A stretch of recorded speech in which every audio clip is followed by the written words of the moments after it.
seems too much. When you feel totally out of touch, hope is seeping out the door. You find yourself curled on the floor.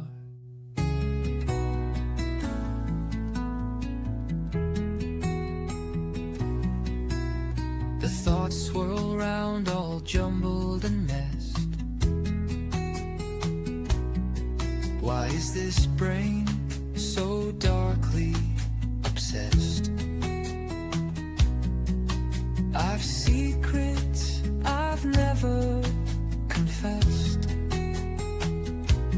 Haven't told a soul I am depressed. A gentle whisper through the pain. Remember, rainbows follow rain. Breathe deeply, hold on tight. Your hope will return, shining bright. Embrace the now, release the past. In forgiveness, peace will last. You matter deeply. You're not alone. Reach out, let your strength be shown. Hello, hello. I am so glad to be back. And today I'm with my guest, Dave Roberts. Thank you so much for joining me, Dave. You're quite welcome, Elaine. Thank you for inviting me. I've been looking forward to our conversation. Yeah, me too. One quick word to the audience. We're still getting a little used to the new intro. I I have to say the song is called You Matter and I wrote it. And it's bizarre to hear something that you've written. I'm not a songwriter, definitely not a singer or any of that, but it came out of what now amounts to 50 years of experience dealing in the suicide awareness space. And it means a lot to me. So I just thought I would share that. I'm going to have Dave give us a little bit of background information in who he is and what he does. And I think you'll find that fascinating.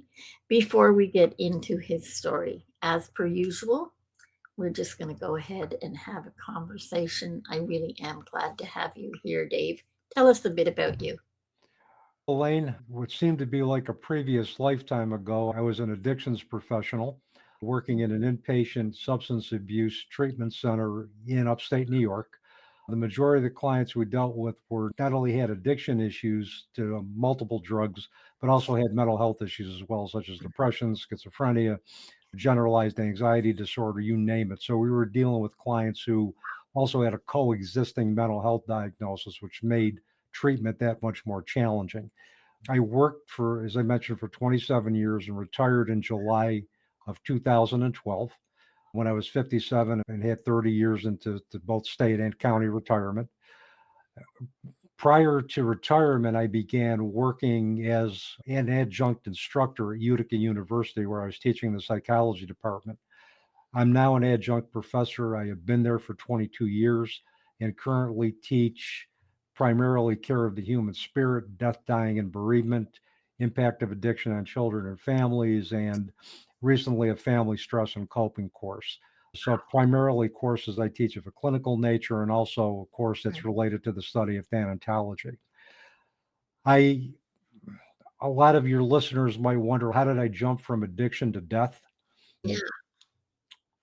Typically, I tell my students and I tell anybody that I speak with who asks me that question that I did not embrace the field of thanatology by choice. Nobody wakes up and says, I'm going to study death for the No. rest of my life because it's a topic that most of society wants to avoid at all cost. And for me, I never thought that would ever be part of the equation, that I would be dealing primarily in a service capacity with individuals who've had challenges with loss. Yeah. The universe doesn't give you the choice to say which challenges you're going to deal with. It just unfolds it. And our choice is we either deal with those challenges or we end up dying emotionally in a physical death if we don't. So I'm no stranger to grief. In my 70 years of life, I have danced with death since I've been 5 years old, since the time that my father left, having my mother raise me as an only child, to the loss of my daughter's best friend about to be a year in July due to a car accident, and the loss of my mother, the maternal grandmother and aunt who raised me, numerous friends, pets, you name it. I have danced with grief since for as long as I can remember. However, the one loss that really just shattered my worldview and really caused me to take pause of everything that I stood for, my values, my beliefs, my priorities, is the transition. I call it transition as opposed to death or passing on or walking on as is in the Native American culture. And it's however you conceptualize death. But the transition of my 18-year-old daughter, Janine, over 22 years ago, as a result of a rare and aggressive form of cancer. And Yeah. she transitioned 10 months after giving birth to her first and her only child and my first grandchild. Her significant other and my granddaughter Brianna lived with us for 4 years because it was a promise that he made to Janine that he would not uproot his Brianna until she was ready for kindergarten. He stayed with us until she was about 5 years old. And fortunately, we had a good relationship with her and with him. He never prevented us from Oh, that's seeing good. and because in a lot of situations, many situations, because of those circumstances, a lot of times the parents are prevented from seeing the grandchild, and it opens up another deep wound. So, as much as grief as I experienced, this was a grief that my training didn't prepare me for, Mm. education didn't prepare me for. I'll give you 3 dates, and this will just sum up how life can turn on a dime. May 2nd, 2002, my granddaughter was born. May 19th, 2002, I received word that I satisfactorily completed the requirements for my master's in social work degree, culminating a 25-year journey in higher education. And on May 26th, my daughter was officially diagnosed with cancer. And on June 2nd, we went to the Dana-Farber Research Hospital in Boston, which is one of the best hospitals in the Yeah. world for pediatric sarcoma research and treatment. And in a 5-minute consult, they basically, and this is a condensed version, Elaine basically told us there was no cure for her cancer. And the only hope we had was aggressive chemotherapy to put her cancer into remission until a cure could be found. So in that 5-minute consult, what I heard loud and clear is your daughter's going to die Oh unless my. there's a miracle. So I went from the highs of being a grandfather to the satisfaction of getting my advanced degree to now being unwittingly involved in a terminal illness journey with my only daughter. And I have two sons, one Right. younger than my daughter, one younger than my daughter, Gina, one older. But my whole life was just turned upside down. And she transitioned 10 months after her diagnosis.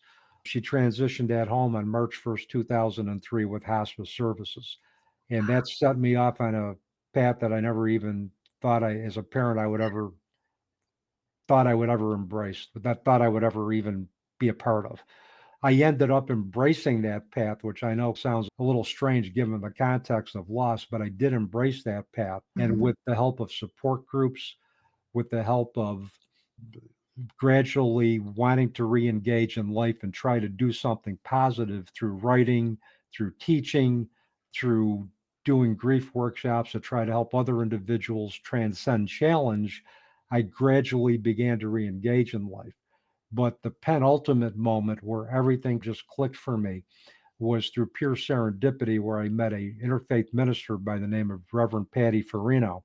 And Elena, would take me another hour to even tell you your audience how we met. But let's just say if her computer did not black out when she was registering online for a conference that I was organizing, we would have never met. So she had to call me to register. We shared stories. She was involved at the time that I met her with the Angel of Hope in Long Island, New York. And the Angel of Hope is a statue that is erected in honor of children who have died. And she was doing ministry work with the parents there. And so we shared stories. I shared stories of my daughter, and she asked me do you believe in science? I said, being a psychology person and a science-based person, I never really bought into that. But I think my daughter gave me a double rainbow on Father's Day. This was in 2009. And when she saw me at the conference, and I'm jumping ahead, I told her, if we see each other, I'm going to give you a big hug. So I saw her, gave her a hug. She whispered in my ear, I think your daughter sent me a rainbow. And I'm thinking, great, I'm tired. And I said, oh, that's great. But I was so tired, Elaine, at the end of the conference that I didn't really appreciate the gravity of this until later. So she said, if you ever get to Long Island, come and stay with me and my husband, and I'll show you my Long Island. So November, this was in September of 2010, 7 years after Janine transitioned. In November of 2010, I found myself at her home. We went to a workshop that our then colleague was putting on called Embracing the Power of Change, and that was a portent of things to come. She, after the conference, we went to her home. It was about 9:30 at night. She goes, get into something comfortable. I'm going to have you come into to where her sacred space, which is a fireplace and all kinds of very spiritually adorned materials. And from there, for that entire weekend, I began to believe in the survival of consciousness after death, that I believed that my daughter's spirit existed and that I could connect with it at any time. And one of the things that she told me in retrospect, and this was after the experience, was that on September 3rd, this was about a week before the conference, or 2 weeks before the conference, she was on Route 17 in New Jersey. Her and her husband saw this magnificent rainbow trans going from one end of Route 17 to the other. And for those of your American listeners who know New Jersey and Route 17, that's one of the, I think, major thoroughfares in New Jersey. And there wasn't a rain cloud in the sky. There wasn't a rainstorm. Her husband, who said, we got to take a picture of this. So they videotaped it. And all of a sudden, she's sitting on her car and she heard a voice in her head saying, I need you to talk to my father. And and she said, I'd be glad to. And I get chills telling this part of the story. She goes, I'd be glad to, but who's your father? It's the guy that you talked to about the conference. So we were destined through Yep. divine intervention to meet when we met. And I really firmly believe that my daughter got us together. From there, we spent 10 marathon conversations over the next 10 years talking about how psychology and spirituality could work together to help individuals transcend challenge. So every time Patty threw out a teaching to me, a spiritual teaching, I would look to see how it would align with psychology. And I'd call her up and say, I think this could work. So what I learned to do through her is not abandon my core beliefs, but expand on that to include other perspectives that could embrace that could change my perspective and give me a greater understanding of myself and my relationship to the world around me. So this is how this all happened. For 10 years, I really just said, we ought to write a book about what you did for me. People need to know this. People need to know about our conversations, about the experience that you facilitated, and how it's possible to find peace. So finally, during the pandemic in 2020, she was in South Carolina at the time. We wrote the book through Google Docs. We published it. We rolled it out on March 1st, 2021. On March 1st, and was March 1st is the date, the month and day of my daughter's transition. And it's called When the Psychology Professor Met the Minister. It's a book about one of my spiritually transformative experiences that she facilitated, a sampling of our conversations that can show us how psychology and spirituality can merge together to help us transcend challenge, and also the importance of critical thinking for the future and present generations to expand our perspectives. And the other thing that the work that I did with Janine, that she helped me facilitate with Janine, also helped me do ancestral healing, understanding and to forgive my father for leaving when I was 5 years old, and to also understand why my mother was so overprotective with me after she left. I was angry at my mother for her overprotectiveness and angry at my father for leaving. But the work that I did with Janine facilitated me looking at my past with my father and my mother with the help of both Patty and another shamanistic holistic practitioner by the name of Susan Roback, who between the two of them helped me piece that together and have me find peace not only with my daughter's transition, but with my father's decision to leave and my mother's decision to overprotect me. And this perspective, this integration of psychology and spirituality has informed everything that I do now. It informs my teaching, it informs my service work. And what I tell individuals, Elaine, is what you believe, I'm not going to challenge that because what you believe is what you believe. As long as it's not hurting you or anybody else, it's all good. But be open to other perspectives that you can add to your core beliefs to help you get a greater understanding of the world around you. Don't be afraid to critically think. Don't be afraid to embrace other perspectives that can align with what your core beliefs are. It isn't about substituting your core other beliefs for your core beliefs. It's in addition to. This is what Patty was taught during her time in the seminary, and this is what she taught me, and this is what I try to teach others. I think that is so critically important what you just said, because when you were talking about melding the psychology with the spiritual, I'm a firm believer in everything that is out there. Okay, I'm what I call a recovering Catholic. I grew up Catholic. I am now spiritual. I am not Catholic. However, in all of the religions, in all of the spiritual teaching, in Buddhism, in Hinduism, in all of these things, there are nuggets of truth that you can bring together to augment the beliefs you have. And when you really start to look at some of them, some of the far flung religions and spirituality and what have you, they really do have a lot in common. Yep. And melding the science, melding the psychology with the spirituality, to me, only makes sense because we are all energy. That's been proven. Okay. Yep. It's not woo, it's not out there, it's stone cold fact. Yep. And building on that with everything else that's out there, I know watching my parents who had to go through an awful lot with both of their children basically dying and being very ill.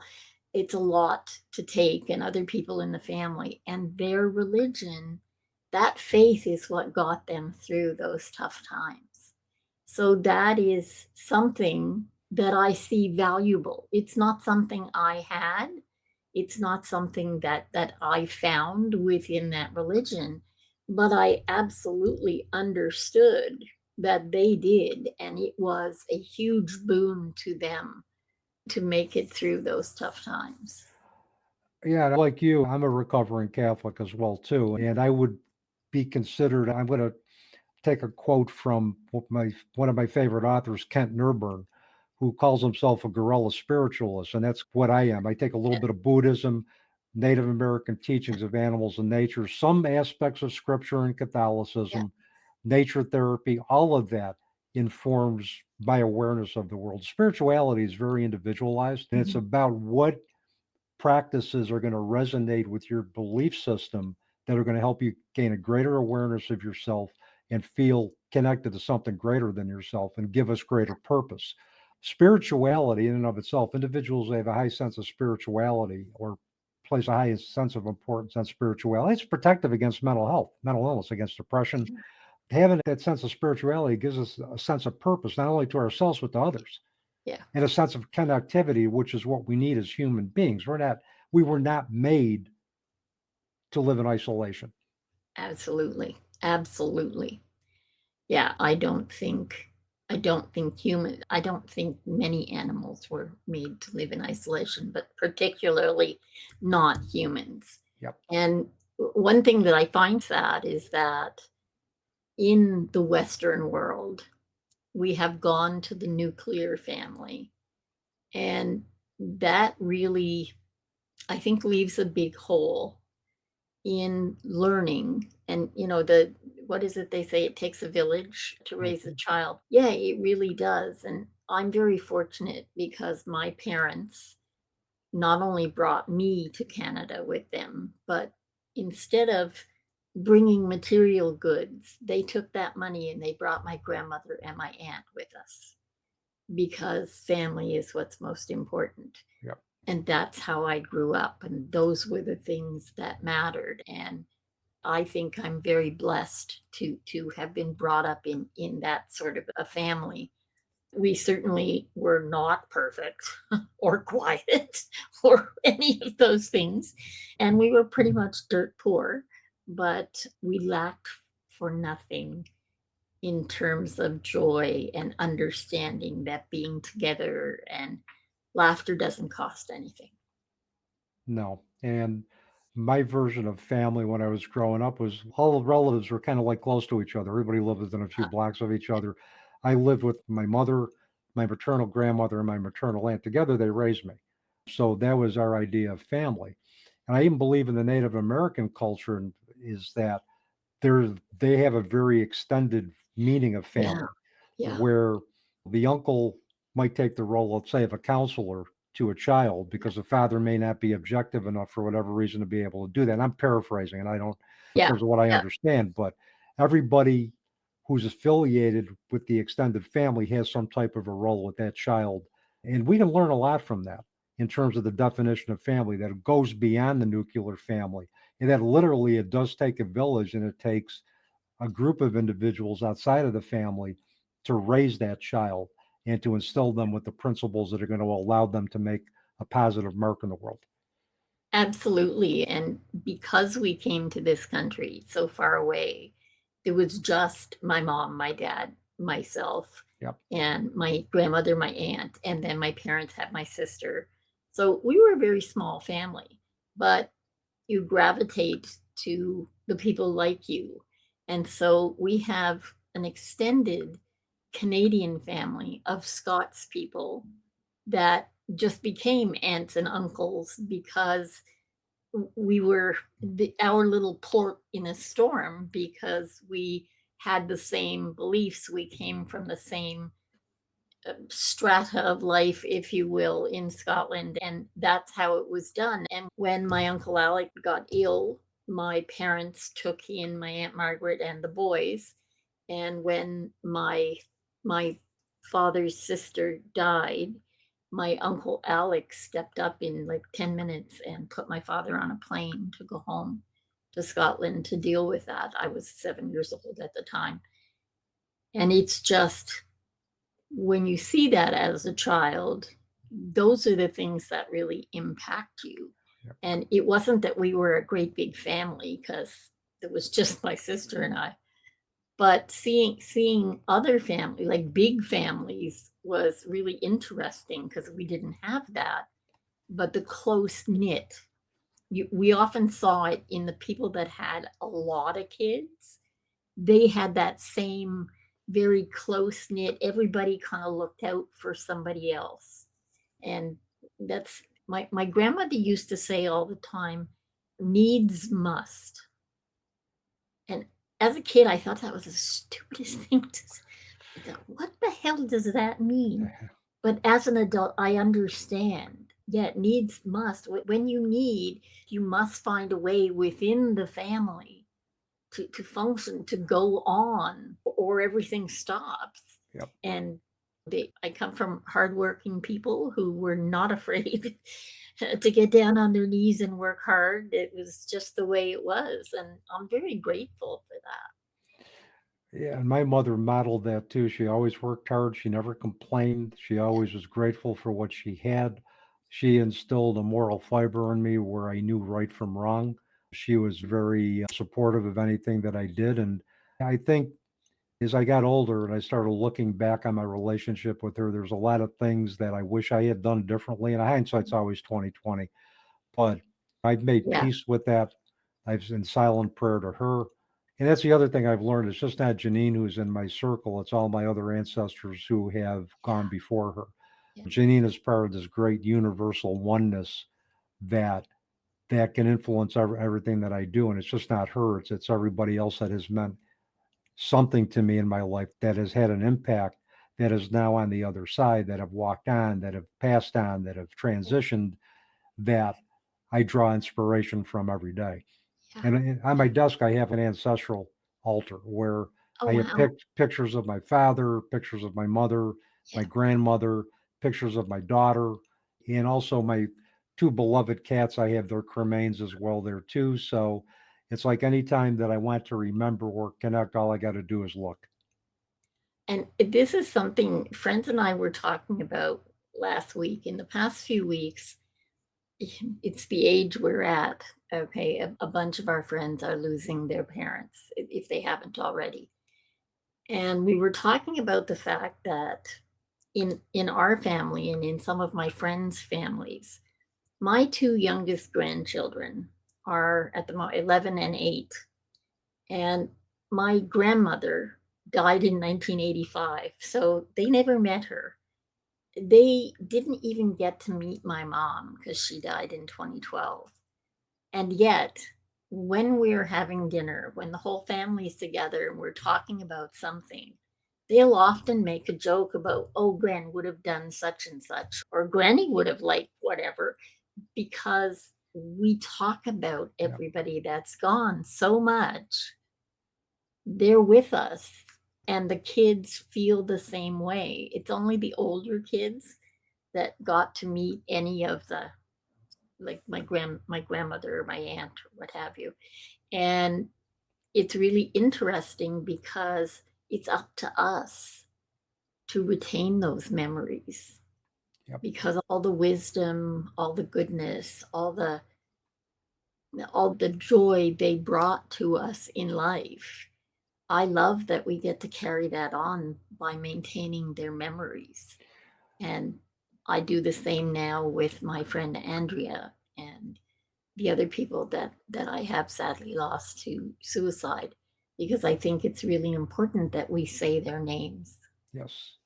Absolutely. And it's important that we talk about them in the present tense because they're still a part of our Yes, families. Um, absolutely. and that keeps the memories alive. It keeps the continued bond with them alive. And it also preserves the history of your family. Because one of the biggest mistakes I think that can be made is not talking about somebody because Yes. somebody else in the family may not know that person. It's important to keep that history alive. It's important to keep their memory alive because they will forever be a part of your family. Oh, absolutely. And I think of it like when I meet new people, well, I didn't know them before. Yeah. I need to find out things about them to become friends with them. So, why would it be any different with people that were in my life for however long? I want to maintain that memory and maintain it for the generations that come after us.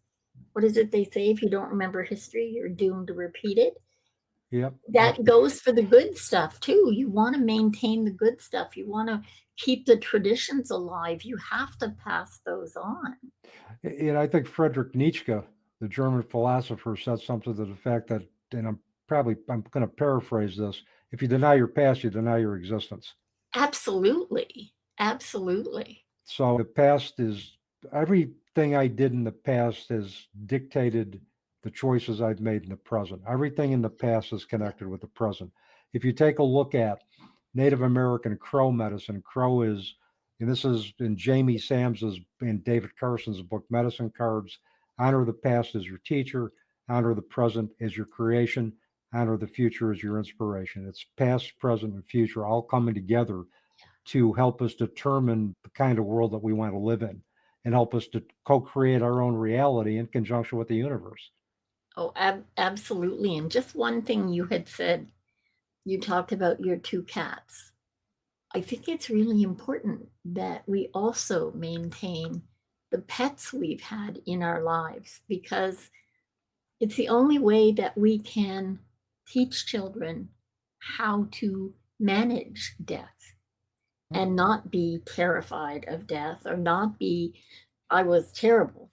up until a number of years ago, where don't talk about it. I don't want to know my grand's getting old. I don't want to know any of that. Don't talk about that. And my father thought it was hilarious to always say to me, "Don't you worry about it. I'm still grass side up." Or I'm not leaving this house until I leave boots up. Dad, that's horrible. He said, no, it's real life. Like you have to deal with that. I'm blessed. I had him till he was 92. And we just lost him this year. And I was talking to someone about a month ago. And I said, yeah, my father is my hero. And she said, oh, that's nice. You're still talking in the present because he just died. And I said, no, because he's still my father. He Absolutely. will always be my father. Yeah. Relationships don't die because the physical body does. No, not at all. And it's not pathological. It's not an indication of mental illness or any type of pathology if we continue to remember. Continuing to remember is a way that we move through grief. It's a way that we integrate our grief so that we can re-engage in life with meaning Mm. and acceptance, accepting that our world is going to be the way it is without the physical presence of our loved ones, but yet we're willing to engage in life regardless. And I also say acceptance does not mean closure. There's never closure to a life. It's been over 22 years since Janine transitioned. There are days I want her here. There's days I yearn for her physical presence, Yeah. but it's part of the human experience. And I've also looked at that now as another reminder of my love for her. The pain that I have now of her lack of presence is now no longer a curse for me. It's a reminder of the love that I still have for her. And that's never gonna die. And when we meet again, it's gonna be one hell of a reunion when we meet. But until then, I'm gonna be as service as I can for as long as I can. Part of that for me, I believe that I call it the grief train. I believe we get on the grief train with the first person that we lose, however that may be. And in essence, we never really get off again. We can stop in certain stations for a while, but it allows us to build empathy Yep. and to share stories with those who get on the train with us and those who may not be handling it as well, or maybe we're not handling it as well at that time. And I believe it is an ongoing journey for the rest of your human life. The Yep. grief train is part of that journey. And that's, I think, part of what unites us as humans too. And it's not only grief due to death, but it's due to other associated losses. It's divorce, it's Oh, yeah. moving, it's selling a home. Grief is interwoven into the fabric of our life, Yeah. and there's no getting away from it. So it's like, how do we coexist with it? How do we make friends with it? How do we find meaning as a result of it? Yeah. That's the challenge that we have. That's the task that we have for as long as we're living the human experience. Yeah. And I think it's good to examine our feelings. And it's so important now because this is part of the problem for men who have been brought up in the patriarchy to be so stoic and so lacking in feeling. It's really hard. We're starting to see cracks now, and Yep. people like yourself are understanding that you have to go through the feelings in order to function and be mentally healthy and what have you.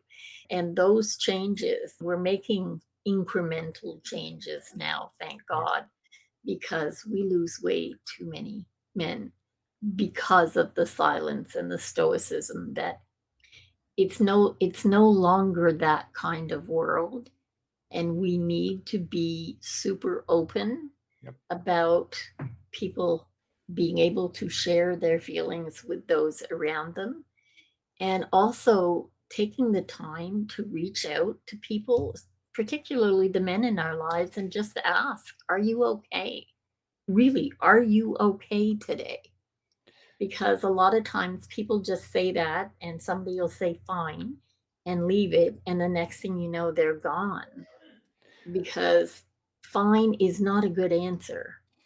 No. Fine just means you're avoiding the question.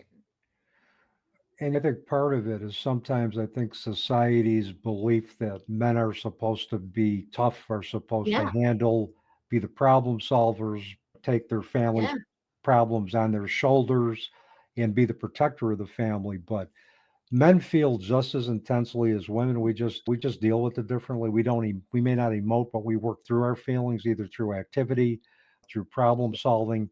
But one of the most poignant things that happened to me is I was in the hospital when my daughter was going through chemotherapy, and there were times, Elaine, I didn't know what was worse, her cancer or the chemo. yeah, And I was sitting there when she was sleeping, and I was sitting there with my head bound down, wondering how in the world am I going to get through the fact that I'm going to likely lose the love of my the yeah, love of my life, the apple of my eye. How am I gonna work through that? And all of a sudden, this nurse came up to me and she just put her hand on my hand and said, "Are you okay?" And I choked up, and I didn't tell her I wasn't okay. I just choked up, and I just yeah. But she knew I wasn't. That's why she asked me. yeah, And she was the one person that did not assume my stoicism. She yeah, did not assume that I was strong. She did not assume that I was getting through this. She knew I was hurt, and she asked me. And that's all it took. And I almost lost it. I yeah, got really emotional because she took the time to say, "Hey, I know you're hurting too. It isn't just your wife. It isn't just your kids. I know you are too." And that meant a lot to me. That one little gesture. yeah. And it is so important. And I've told this story before, but when I was, I guess about 12 or 13, we had gone home to Scotland. And for one, I don't know what happened. I don't know the backstory. I just know in the middle of the night, I woke up and my mom and dad were sitting on the edge of the couch. And my dad was slumped over, and it was like my mother was comforting him. And it was like somebody threw cold water on me. Like, this is not supposed to happen. That's my father.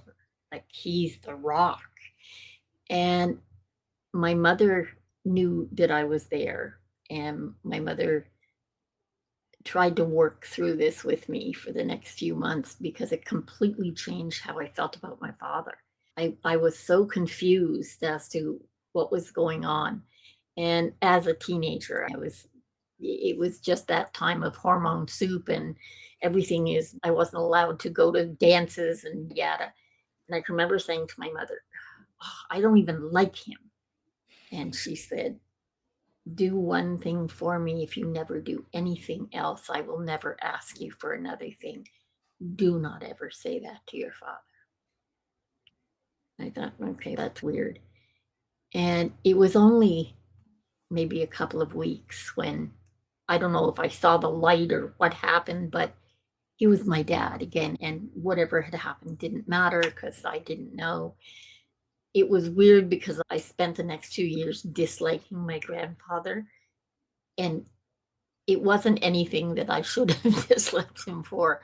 It's just funny how we internalize things that don't make sense to us. But I never did tell my dad that I didn't like him. And I'm really grateful that I didn't because he was a very gentle person. And my mother knew that. Yep.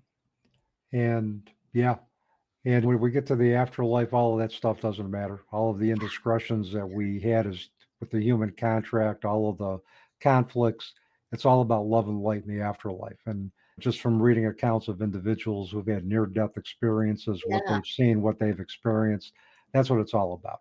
Love, light, and there's no animosity. I've had people ask me, "Do you think my father's going to be upset with me?" No. In the afterlife, all of that stuff goes.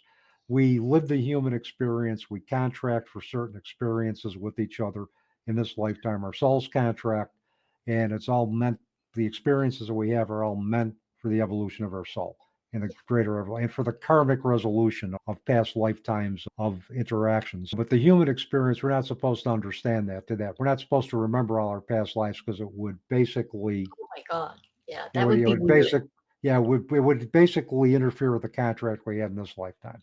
Yeah. Although there's past life regression therapists that will allow you to, that Yeah. will hook into that. But and individuals who can read the Akashic records that can give you some idea as Yeah. well too. And when that happens, and so I've had that happen to me through interactions with other spiritual teachers where I've come to understand my roles in other lifetime. And I said, this makes sense in this lifetime, but the human experience a lot of times doesn't allow us to understand for the depth of it. And maybe we're not supposed to in many ways. Yeah. I have a spiritual teacher who said that two things: souls travel in packs. Yep. So you will have certain commonalities with people. You'll wonder why you hit it off so well. And the other thing is that the souls choose the human experience. Yep.